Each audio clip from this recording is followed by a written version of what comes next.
For our second panel today, I'd like to welcome the Director of the Government Publishing Office, Mr. Hugh Halpern, to present the fiscal year 2023 budget request. Thank you for joining us today. We welcome you back to our subcommittee. This has been a tough couple of years for all agencies. I would like to acknowledge the staff of GPO for the extraordinary work they continue to do despite life's challenges.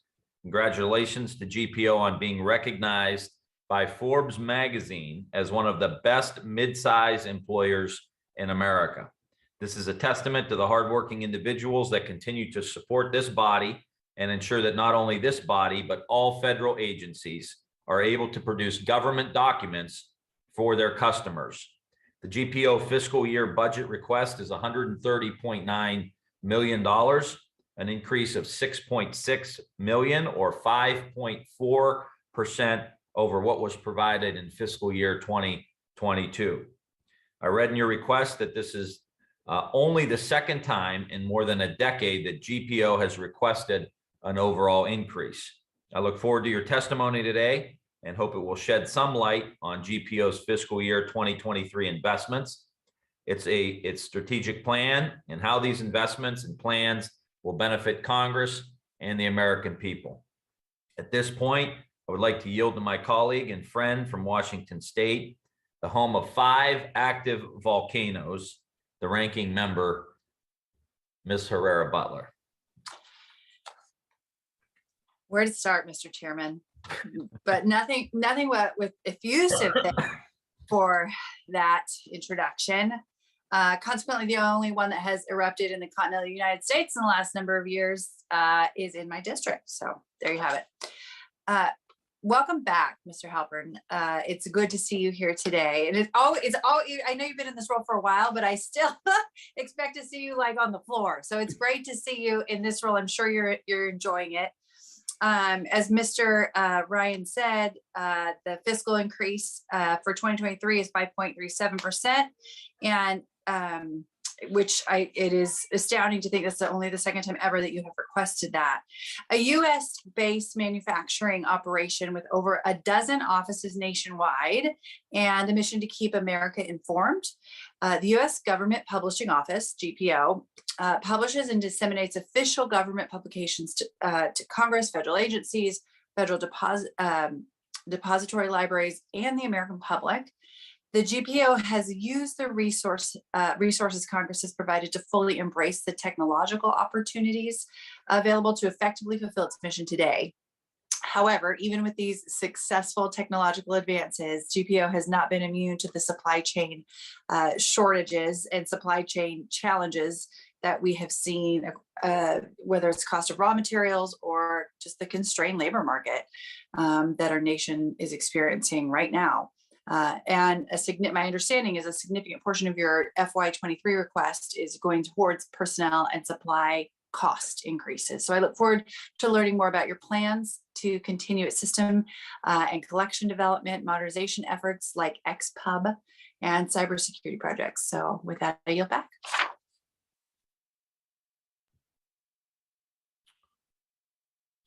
Thank you, Ms. Herrera Butler. Mr. Halpern, without objection, your written testimony will be made part of the record. Please summarize your statement for the members of the committee. Once you have finished your statement, we will move to the question and answer period. The floor is now yours, sir. Thank you. Thank you so much, Mr. Chairman. Chairman Ryan, Ranking Member Herrera Butler, and members of the subcommittee, thank you so much for the opportunity to testify on the fiscal year 2023 appropriations request of the Government Publishing Office. I am privileged to lead GPO's more than 1,500 talented craftspeople and professionals as we support the publishing and printing needs of all 3 branches of government, especially including Congress and the rest of the legislative branch. I appreciate the subcommittee's past support for GPO and look forward to continuing our partnership. For fiscal year 2023, as you mentioned, I am requesting approximately $130.9 million in appropriated funds, a 5.4% increase over the prior year. As you know, GPO operates very much like a commercial enterprise, and about 88% of our $962 million revenue last year came from directly billing our other federal customers. As you may recall from my testimony last year, FY 2020 marked GPO's first net loss since 2011. I am pleased to report that FY 2021 marked a significant rebound for GPO with a net operating income of $55.6 million versus FY 20's $21.5 million loss. Without the hard work of my teammates, we would not have been able to recover so decisively. We've taken concrete steps to ensure that GPO continues to be a great place to work, including government-leading telework and remote work policies. As the chair mentioned, that's why I was so happy to see that Forbes recently named GPO as one of the best mid-size employers in the US. The agency's fiscal year 2023 request includes almost $83 million for congressional publishing, a 5.2% increase over FY 22. This figure includes our estimate of Congress's needs and also factors in increased costs for both labor and raw materials. Of note, it's 32% lower in constant dollars than FY 2010's congressional publishing appropriation. Our request for public information programs, which fund the Federal Depository Library Program, the operation of GovInfo, and other initiatives, the $35.3 million, a 3.6% increase over the prior year. Increased labor and material costs are also driving the increase in that request as well. Finally, we are requesting a total of $12.7 million in direct appropriations to GPO's revolving fund to support capital and IT investments important to Congress and the agency. Of note, this request includes increased direct support for the development of XPub, the agency's next generation composition software. This software will radically change the print and digital composition process for Congress and GPO. The development of this system is critical for our partners in the House and Senate offices of Legislative Counsel, as well as the clerk and the secretary, as GPO is responsible for the software stack that supports printed and digital output. We expect to be able to deliver XPub for the printing of bills, resolutions, and amendments by the end of the calendar year, with deployment to follow on a timetable established by our customers in the House and Senate. These funds will assist us in the continued development of this system for other legislative products and help us to transition the system to a software as a service so that we can ensure a future revenue stream to support improvements well into the future. We are also requesting funding to support continued development of GovInfo, the world's only ISO certified trusted digital repository. Last year, we celebrated the 9 billionth document retrieval on GovInfo and its predecessor sites. It's a system that enjoys great success and great support, and we are requesting approximately $5.9 million to support the infrastructure, and that's nearly $1 million less than we requested for the same purpose last year. Lastly, we're requesting $150,000 in continued funding for our cybersecurity efforts, and I am forwarding, as required by law, the agency's Inspector General's request for $1 million to outsource his IT and human capital operations. Thank you for this opportunity to present our budget request, and I am happy to answer your questions. Appreciate that, Hugh. Thank you so much. I've got one question that is very relevant to the Appropriations Committee. We hear that COVID has imposed a significant strain on the workforce as it relates to staffing levels. And combined, that presents a challenge for GPO to meet its deliverables to congressional committees, and in particular, the Appropriations Committee during our peak times. Given these challenges, GPO still produces what we need, but it certainly hasn't been a smooth ride, as you know better than anybody. So if you could give us your perspective and comments for the record, what can be done in the future to make this process smoother, and what steps are you taking to ensure GPO has the appropriate workforce in terms of both size and skills in place for today and the future, especially given that half of your workforce is eligible for retirement in the next 5 years? That is a great question. And actually, the funny thing is, I am testifying on that very topic before the Modernization Committee tomorrow. So this is a great practice run for me. We are really happy to support both the House and the Senate, but particularly some of our committees like the Appropriations Committee rely on GPO to produce the documents that they need to do their work. And you're absolutely right. At the height of COVID, we were running into significant constraints, largely because we were having to operate with about half of the staff operating at any one time. And we did that for two reasons. One was to improve social distancing in office areas that are pretty cramped and folks are put together. But the other was to maintain capabilities. So if we had a situation where somebody got infected on one shift and we had to quarantine everybody who was around them, we still had capability to meet Congress's immediate needs. Where that really manifested in terms of problems was a backlog in processing introduced bills. And I'm sure all of you had some measure that probably wasn't headed to the floor right away, but was nonetheless important, but was stuck in our backlog around May of 21. Once we were able to bring everybody back into the building, and we rearranged office areas a little bit, but we also had the vaccine rolling out, so it all sort of worked together.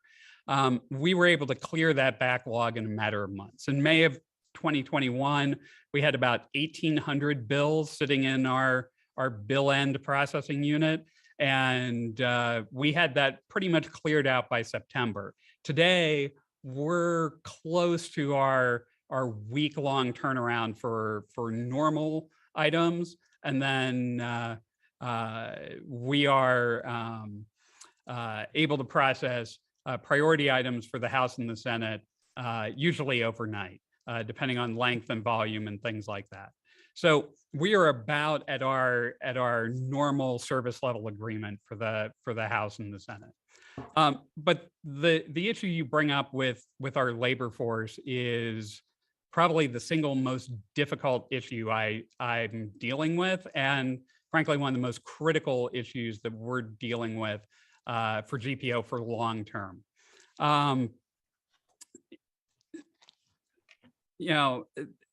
We are having extreme difficulty recruiting, particularly for the specialized trades. So think proofreaders, bookbinders, press operators. Those are all skill sets that are in demand, but are very, very hard to come by.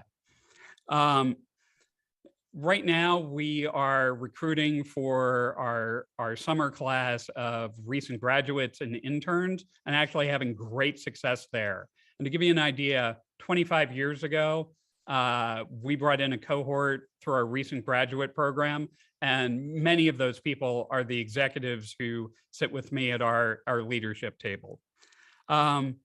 We expect to start recruiting our new apprentice class for proofreaders, hopefully in the coming couple of weeks. We really want to sync this up. We'll be recruiting a little bit internally, but we're also looking to hire recent high school grads, because it's a great place to work and a great skill set that you don't necessarily need a college degree. And we want to help train that next generation of folks as well. But I can give you one example of an area where we really have a critical need, and it's very problematic. Bookbinders, the folks who put together our passports. As I told somebody yesterday, I could stand out on the street corner of South Capitol and H Street handing out stacks of $1,000 bills and still not be able to recruit bookbinders who can pass a background check and have the right set of skills. We've been working very closely with our unions to try and develop a new position that doesn't quite have the skill level of a journey person bookbinder, but who can still operate some of the machinery. We're still in negotiations over that. We're hoping that'll close soon, but everybody's sort of got to look for GPO's future long-term in that effort. But we know that we've got to figure out a path to get more of these skilled folks in the door. And that's really one of the critical things in both in our strategic plan and our day-to-day work. Let me ask you something real quick. So you talk about the bookbinders, and like what percent of the workforce under you does not need a college education that could use a certification, a training? I don't know what you guys necessarily call it, but what's the percent of your workforce that would not need a college degree? So we are actually in our human capital unit, we are actually going back through position descriptions to try and review for exactly that. So where we might have positions that had a college degree requirement that we really don't need it, we are trying to excise that so that we've got a broader base of folks to recruit from. And my own son is a really, really good example. Rather than going to college, he decided to enlist in the Army. And he spent the last 9 months learning a great set of skills that'll serve him not only through his time in the Army, but when he gets out into the world as well.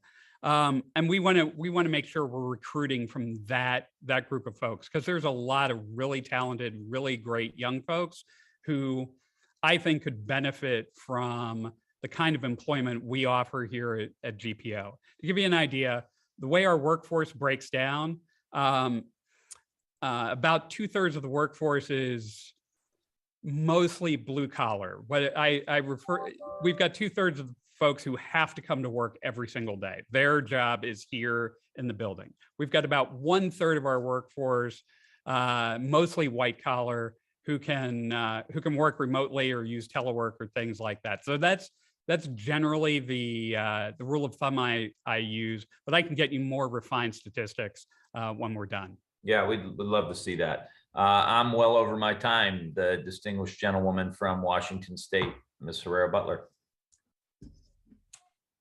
Thank you, Mr. Chairman. And that was both exciting to hear that you're revamping everything, but distressing to hear that there are not enough people to bind books that can pass those background checks.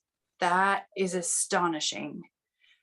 And I am curious as to how we help fix that.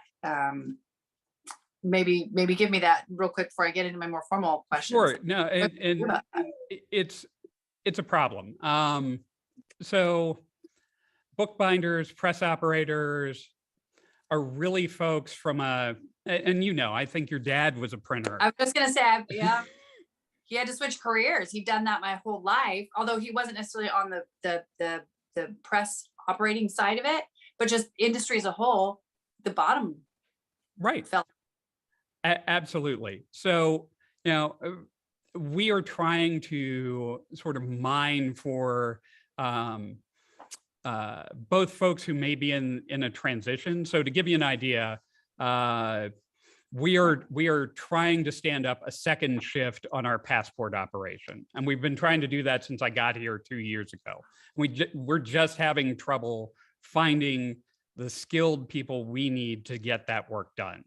So for instance, when the Baltimore Sun decided to close its printing plant, we sent folks up there to try and sell them on GPO. You've got a bunch of folks who are going to find themselves out of a job, and we wanted to see if they would be interested in coming to join us, either as bookbinders or press operators or whoever.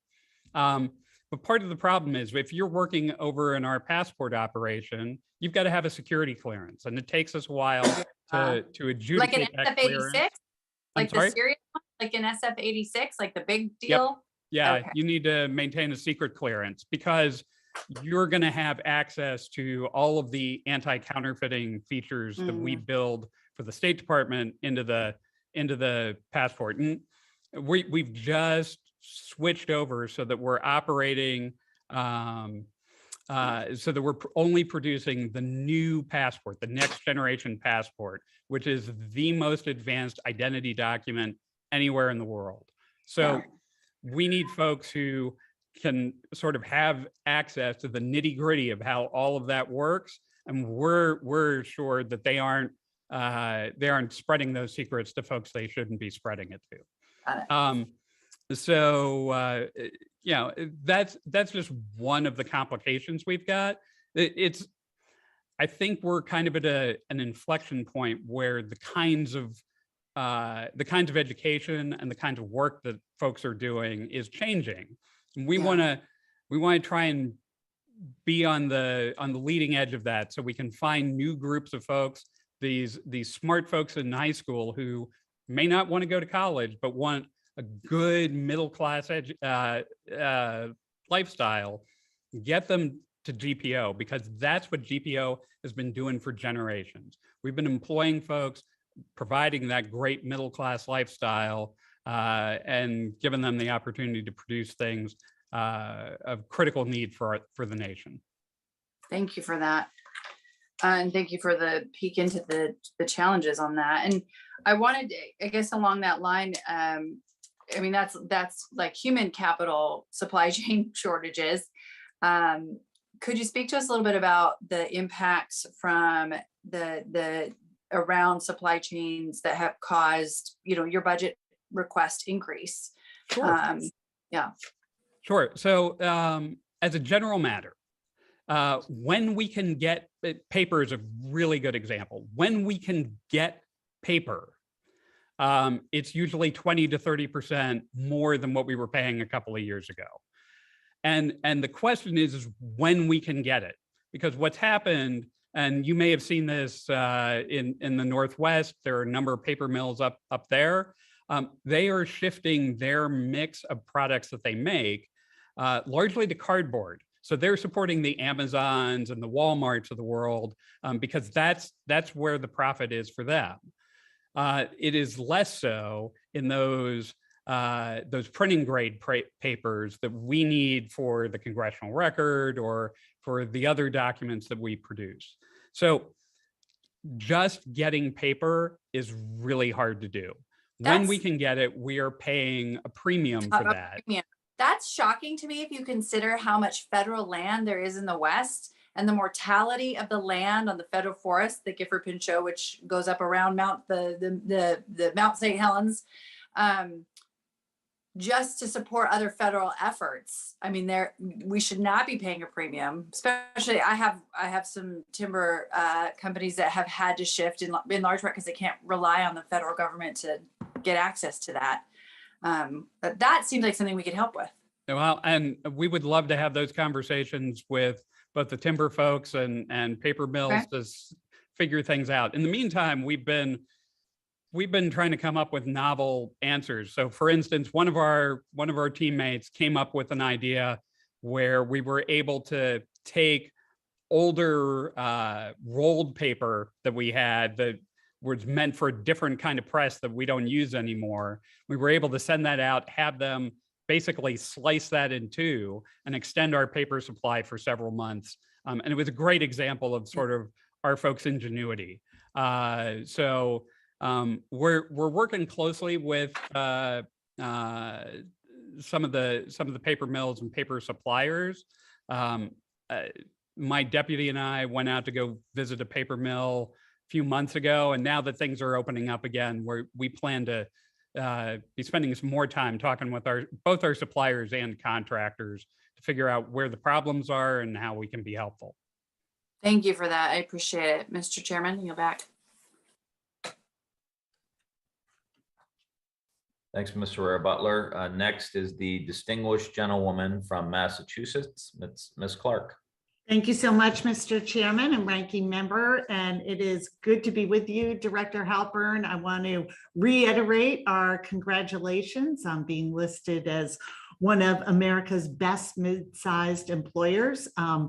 And thank you for extremely interesting testimony and responding with these challenges with such ingenuity. Thank you. And that brings me to one aspect of what we've been talking about with your workforce and ways you are trying to recruit and retain.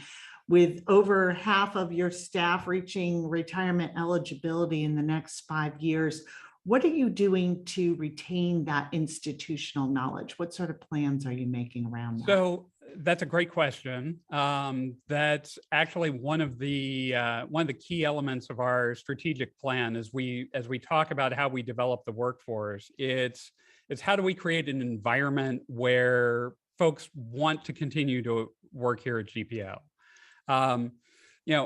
We're actually blessed that so many of our employees really regard GPO as a great place to work. We literally have generations of folks working here at GPO. I can point to our plant manager, who was the acting director of the agency for a little while. He started as a bookbinder, no college education. I believe it was 1968. So he's been here for 50 odd years, and continues to provide us with great advice and counsel even to this day. I have a couple of bookbinders over in our passport operation who are in their 80s, and they still love coming to work every day. So we have this combination where I think people enjoy working here, and we want to keep that spirit and retain them as much as we can. But we also realize that at some point folks have earned their retirement and they need to enjoy that, and we want to facilitate that. So what we need to do is really recruit that next generation of folks who can work alongside our craftspeople, learn those skills. And we're really looking to invigorate these apprenticeship programs. So as I was saying, we're starting with our first class, hopefully here in a couple of, or announcing our first class here in a week or two for proofreaders. And that's going to be a fairly small class, but we want to ramp that up so that we're hitting sort of the journey person trades. So the bookbinders, press operators, those folks, typographers, hitting those folks, and then also extending that to electricians and plumbers, because we've got 1 million square feet under roof we've got to maintain. So I really want to reinvigorate that apprenticeship program, and I want to build partnerships with local high schools so that we've got a stream of folks where we can say, look, if you want to go to college, that's great. But if you want something else, we've got a training and job path for you to follow here at GPO. And it's something that's sort of tried and true and has worked really well in the past. And we just need to reinvigorate that. Amazing. Thank you. I wanted to follow up also on a discussion we had a while ago about federal depository libraries. I see you've asked for 5 full-time, 5 FTEs for your enhanced outreach. I wonder if you could just tell us how that is going. And in particular, I'm interested in your new pilot to help make government information more available, especially on topics related to women's suffrage, voting, civil rights, and other important areas. So this has been a great area of success for us, and the library community have been great supporters of GPO long before I got here. The good news is we're actually starting to hire folks for those extended outreach programs, and it's our telework and remote work policies have actually made that a lot easier. We've actually gotten very good at onboarding people who have never been here in DC. Our IT team is great at getting folks computers and phones and all that stuff without them having to come here to headquarters. we've also been working on these pilot programs. You know, we have one I think that's ongoing right now with the library in Utah, dealing with some of their World War II materials that are very rare, and preserving and digitizing those materials so they're accessible to everyone. And we're starting our next round with the pilot program, looking at different programs and accepting applications from libraries all across the country, so the GPO can partner with them to help preserve some of those federal collections that we have out there. The other thing that I want to highlight in terms of the FDLP is we have a task force going on with both folks here at GPO, folks in the library community, and folks in the federal library system, really looking at the future of the FDLP and what makes sense. And you know, there's a lot of talk of the move to digital, and should we have an all digital depository library program in the future? I'm expecting a report back from them by the end of the calendar year, basically saying, one, is that a good idea? And if it is, what does that program look like? So that we can develop a program that helps deliver information to all of your constituents and all of our customers. So it's really a key thing for us to look at going into the future. Great. Thank you so much, Director Halpern, and I yield back, Mr. Chairman. Thank you, Ms. Clark. The distinguished gentleman from Washington State, Mr. Newhouse. Thank you, Mr. Chairman. Mr. Halpern, great to see you. Good to see you, sir. And I got to say too, it's great to see you doing such a great job at GPO. We knew you would do it, what you're doing. Your work experience here with us in the House told us that you had a bright future, and just thank you for your hard work and your great leadership. Thank you.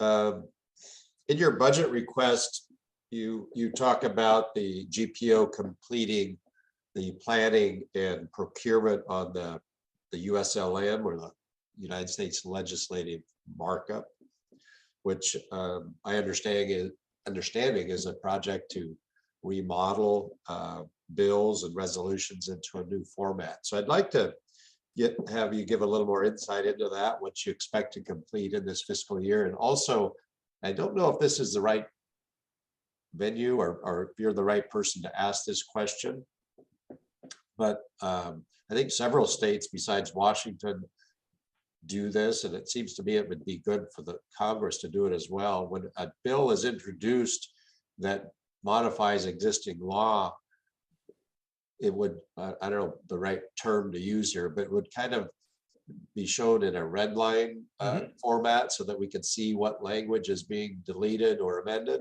And that would be very helpful. I just wondered if that's part of what you're looking at in this USLM. Well, let me take that second part of the question first, because that's a little bit easier. And this is actually much of what I'm going to be talking about tomorrow with the Modernization Committee.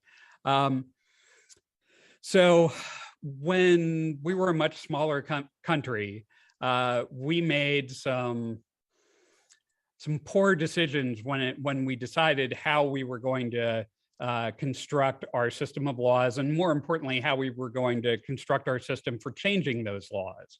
And we made decisions that didn't really scale well, particularly when you bring them forward to more of a modern era. All of our bills, anything that amends current law is drafted as an instruction to an unseen clerk. And that makes it really hard to figure out what's going on. Yeah.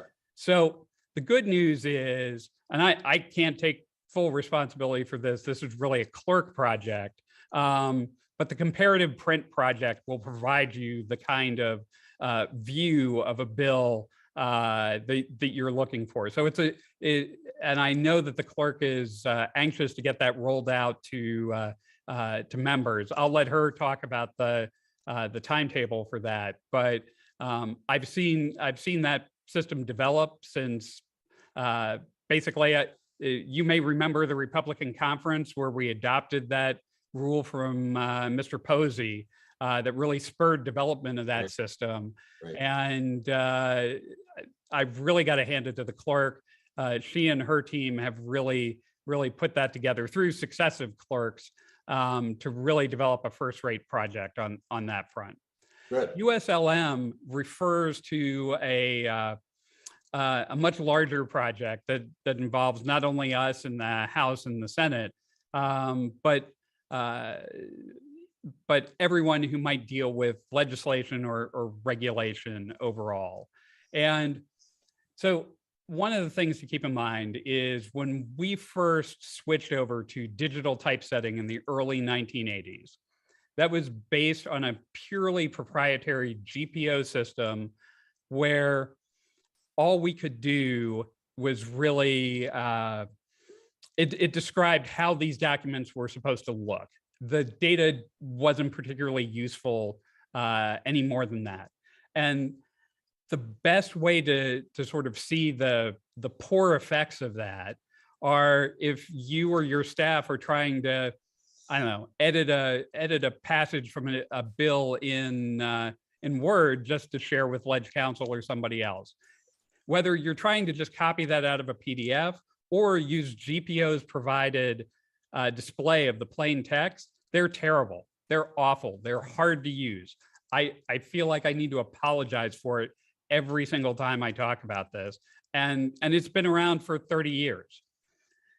Well, what USLM does, and this follows on to a program started in the mid-1990s, where we use XML, extensible markup language, where we're describing not how things look, but what they are. It's a subsection, it's a heading, it's a paragraph. And when you do that, you can apply formats on top of that. You can say, oh, headings always look this way, or something along those lines. But once it's data, you can use that in a lot of different ways. So you can build a system like the comparative print project, where it's looking at that data and doing some really keen AI things, where it's saying, oh, I understand what the instruction is here. Let me go out to the current law and lay those two things on top of each other and give you a display that's usable. We can do that, and there are lots of other applications. XPub is really going to be key to that.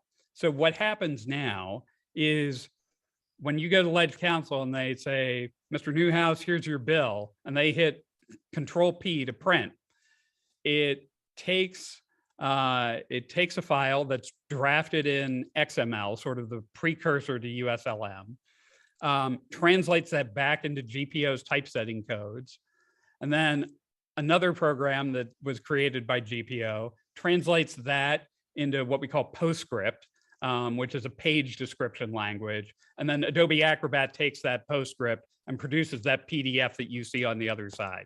Wow. There are multiple possible points of failure in that. I know that personally because I have had to tell two speakers that their particular priorities couldn't go forward because we couldn't get it to print. And those, I can assure you, were uncomfortable conversations. I can imagine. But XPub will take that XML or USLM formatting and spit that out as a PDF or make it easily postable online, or most importantly, give you a usable text display of that piece of legislation. So you can cut that off of the web page, paste it into your Word document, and edit to your heart's content, and give that to Ledge Counsel and go, here's how I want that to look. And so that's really one of the promises of this system. And we've got examples of that on our GitHub repository, and we hope to deliver that to the House and Senate by the end of the calendar year. We're working very closely with them to try and make sure that we can hit that deadline. Awesome. Great. Well, thank you very much. You again, good to see you. You too. Thank you, Mr. Chairman. I'll yield back. Thank you, Mr. Newhouse. The distinguished gentleman from Hawaii, Mr. Case. Thank you, Chair. Mr. Halpern. Let's see, I'm just trying to get the prior year unexpended balances straight in my head. So if I have it correct, your budget this year does not include somewhere in the range of 3 million. Is that correct in approved application of prior year unexpended balances to your costs? I believe that's the case. I don't have those particular numbers right in front of me, but for instance, those prior year unexpended balances have been funding XPub development sort of up to the last couple of years, where we've been requesting additional directed appropriations for that purpose, because those unexpended balances have been dwindling over the years. Okay, so just to clarify, why do you have unexpended balances from year to year? So the best example of that is the congressional printing appropriation. So the best way to think about that is it's a deposit account, or think of it as like a gift card. It's an $80 million gift card that we bill against for all of Congress's printing and publishing needs for a given year. Some years we estimate what that number is, and some years we fall below that. Congress, there are fewer bills introduced, or fewer committee reports, or fewer specialized things. So we don't have to do an inauguration, so we don't have those expenses, those kinds of things. And you say that they're dwindling. So I mean, how long until your current balance is exhausted? It's a matter of years. I mean, because you're increasing your costs, right? Yeah, our costs are increasing substantially, and the volume of congressional work is going up in some respects. Each year we have a greater number of pages for congressional bills that we have to process. So it depends on the year. We have started requesting these additional appropriations largely because those unexpended balances are no longer available. And I can get you a more detailed response to show you how that plays out over time. But if we don't have these additional appropriations, for instance, for the XPub development, we're going to have to find those funds elsewhere. So either we build that into the page rate, the rate we charge the appropriation for each page we have to process, or we have to cut back on other priorities to fund that one. Okay, great. Okay, that's all I have, Chair. I yield back. Thank you. Thank you, Mr. Case. If there are no further questions, again, we want to just say thanks to you, and all of us who watched your work here in the House are really proud to see what you're doing, and we want to be here to support you and to continue to support the workers that are there. Obviously, you got some hurdles that we want to help you overcome, and with regard to the workforce and getting us the stuff that we need. So let's see what we can do in the near future to continue that friendship and that relationship that we've had with you for such a long time, and making sure we get the products to the Appropriations Committee and other committees in a timely manner. We want to make sure we address that issue. So thank you again. Appreciate it. Make sure you tell all your team how much we appreciate them. And with that, this hearing is adjourned until 2 p.m. when we will hear from the Architect of the Capitol. Thanks so much.